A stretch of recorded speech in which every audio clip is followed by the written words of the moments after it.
नमस्कार विद्यार्थियों। तृतीय वर्ष के हिंदी साहित्य के प्रथम प्रश्न पत्र में तुलसीदास जी द्वारा लिखित कवितावली के अयोध्या कांड के सवैयों का हम अध्ययन कर रहे हैं। इसी क्रम में आज हम आगे के सवैयों का पाठ करेंगे।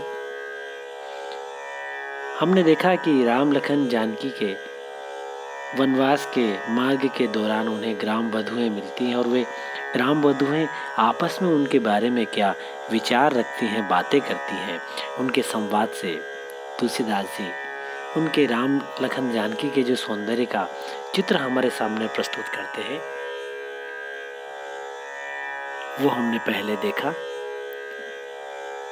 अभी आज हम जो सवैया पढ़ेंगे उसमें प्रस्तुत सवैये में ग्राम वधुओं को राजा दशरथ और कैकेयी की उस पूरी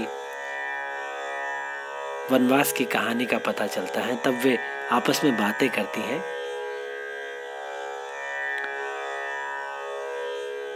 रानी में जानी जानी महापबि पाहन हूँ ते कठोर ही यो है। राज हूँ काज अकाज न जान्यो कयो तीय को के जेहि कान कियो है। ऐसी मनोहर मूर्तिये बिछुरे कैसे प्रीतम लोग जियो हैं। आखिन में सखी राखी वे जोग इन्हें कीमी के बनवास दियो हैं। आखिन में सखी राखी बेजोग इन्हें कीमी के बनवास दियो हैं। तो ग्राम वधुएं बात करती हैं और एक ग्राम वधु दूसरी से कहती है कि हे सखी, मैंने रानी में जानी अज्ञानी। मैंने रानी को मैं निश्चित रूप से कह सकती हूँ कि रानी जो है वो अज्ञानी है। उसका जो हृदय है वो पबि पाहन होते, वज्र पबि यानी वज्र और पाहन हो यानी पाषाण पत्थर से भी उस रानी का हृदय कठोर है। तभी उसने ऐसा काम किया है कि अपने पुत्रों को और पुत्रवधू को वनवास की ये सजा सुनाई है। राजहू, फिर भी रानी तो मूर्ख है ही, परंतु राजहू काज अकाज न जानो। पर राजा दशरथ ने भी अच्छा और बुरा इसमें भेद नहीं समझा। काज अकाज, करने योग्य और नहीं करने योग्य कार्य में भेद नहीं किया। कहियो तीय को जही कान कियो है। और कहियो तीय को, तीय यानी त्रिया, त्रिया यानी स्त्री, यानी अपनी पत्नी की जो बात थी, अपनी पत्नी की कही हुई बात को सही मान लिया, विश्वास कर लिया उस पर। ऐसी मनोहर मूर्ति है। ये जो तीनों राम लखन और जानकी हमें वन की ओर जाते हुए दिखाई दे रहे हैं, ये इतने सुंदर है, मनोहर हैं कि इनके बिछड़ने पर इनके प्रियतम लोग कैसे जिएंगे। इनके जो स्नेही परिजन हैं वो जीवित कैसे रहेंगे। आखिन में सखी राखी बेजोग, हे सखी, ये तो इनकी सुंदर छवि को आंखों में बिठाने योग्य है। इन्हें क्यों वनवास दिया गया है ये समझ में नहीं आता है। ये ऐसा जो काम किया है वो निश्चित रूप से कोई कठोर हृदय वाला व्यक्ति ही कर सकता है कि ऐसे सुंदर और कोमल छवि वाले इन तीनों को, राजा के बालकों को और उनकी कोमल पुत्र वधू को उन्होंने वनवास दिया है। ऐसा काम उन्होंने क्यों किया है, ये समझ से परे है। इसके बाद देखिए, जब वे राम लखन जानकी जी बैठ जाते हैं, ग्राम वधुओं से उनकी भेंट होती है, तब जानकी जी जो है वो ग्राम वधुओं के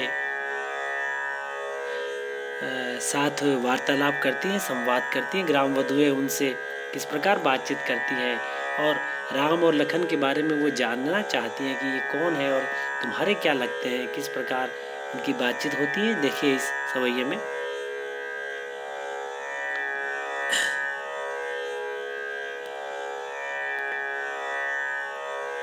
शीस जटा और बाहु विशाल, बिलोचन लाल तिरछी सी भौहें। तूने सरासन बाने दरे, तुलसी बन मार्ग में सूठी सोहे। तूने सरासन बाने दरे, तुलसी बन मार्ग में सूठी सोहे। कि सादर बारही बार सुभाए, चिते तुम त्यों हमरो मन मोहे। पूछत ग्राम बधू सिय सो कहूँ, सांवरे से सखी रावरे को है। पूछत ग्राम बधू सिय सो कहो, सांवरे से सखी रावरे को है। शीस जटा और बाहु विशाल, बिलोचन लाल तिरछी सी भौहें। जिनके शीश पर जटाएं हैं और उर बाहु विशाल, जिनका हृदय वक्ष स्थल और बाहु है, जिनकी भुजाएं विशाल हैं। विस्तृत हृदय प्रदेश जिनका है, विशाल वक्ष स्थल है, लंबी जिनकी भुजाएं हैं। विलोचन लाल तिरछी, और जिनके नेत्र जो है रक्तिम वर्ण के हैं। तिरछी सी भौहें, जिनकी भौहें तिरछी हैं। तून सरासन बाण धरे, तुणीर तरकश सरासन और बाण, धनुष और बाण जिन्होंने धारण किए हुए हैं। वन मार्ग में सूठी सोहे, और इस वन के मार्ग पर जाते हुए बड़े सुशोभित सुंदर दिखाई दे रहे हैं। सादर बार ही बार सुभाए, चिते तुम त्यों हमरो मन मोहे। हे जानकी, हे सीता जी से ग्राम वधुएं कहती हैं कि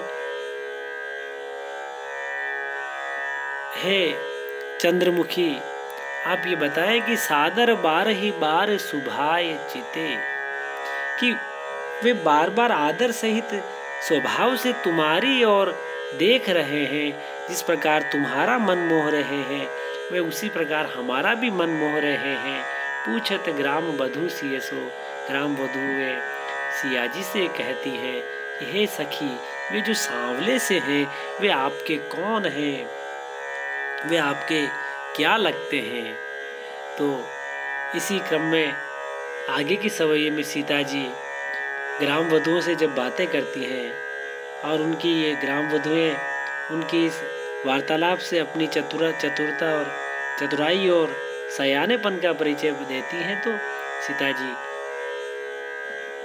उनके बारे में क्या विचार रखती हैं और किस प्रकार जवाब देती है कि राम उनके क्या लगते हैं। तो आइए इस अगला जो सवैया है उसमें किस प्रकार तुलसीदास जी सुंदरता से इस बात की व्यंजना करते हैं। सोने सुंदर बैन सुधारस सान, सयानी है जानकी। जानी बली तिरछे करी नैन, देसन तिन्हें समुझाए, कछु मुस्काए चली। सुन सुंदर बैन सुधारस सान, सयानी है जानकी। जानी बली तिरछे करी नैन, देसन तिन्हें समुझाए, कछु मुस्काए चली। तुलसी ते ही अवसर सोहे सबे, अवलोक तुलोचन लाहुअली।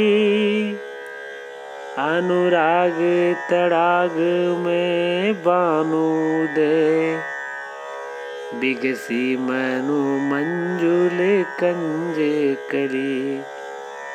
अनुराग तड़ाग में बानु दे, बिगसी मनो मंजुल कंज कली। देखिए क्या माता सीता किस प्रकार उन्हें जवाब देती हैं कि सुनी सुंदर बैन सुधा रस साने। ग्राम वधुओं के ऐसे सुंदर और अमृत भरे मीठे वचनों को सुन करके जानकी जी ने ये जान लिया कि ये बड़ी सयानी है, चतुर है। ये चाहती है कि ये अपने मुंह से, जानकी जी के मुंह से ये कहलवाना चाहती है कि वो आपके क्या लगते हैं। ये ग्राम वधुएं भी जान गई हैं, परंतु किस प्रकार सीता जी उनका जवाब देती हैं। भारतीय संस्कृति में एक बात देखने को मिलती है कि पत्नी अपने पति के बारे में ये नहीं कहती कि वो मेरे पति है, या उनका नाम नहीं बताती। तो अभी इस सवैये में तुलसीदास जी उस दृष्टि से किस प्रकार सीता जी से अपने स्वामी, अपने नाथ, अपने पति के बारे में किस प्रकार परिचय दिलवाते हैं ग्राम वधुओं से कि तिरछे करी नैन दे सेन तिने समुझाए कछु मुस्काए चली।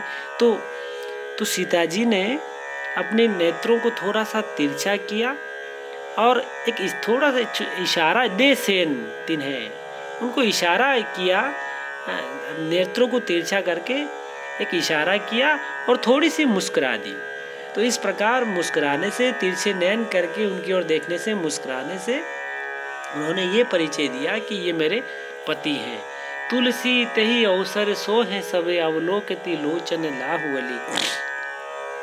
तुलसीदास जी कहते हैं कि उस समय सभी सखियां जो हैं वो तुलसी तही अवसर सो है सबे अवलोकती लोचन लाहुअली, वो जो सारी सखियां हैं वो अपनी आँखों से उनके सौंदर्य का लाभ लेने लगी।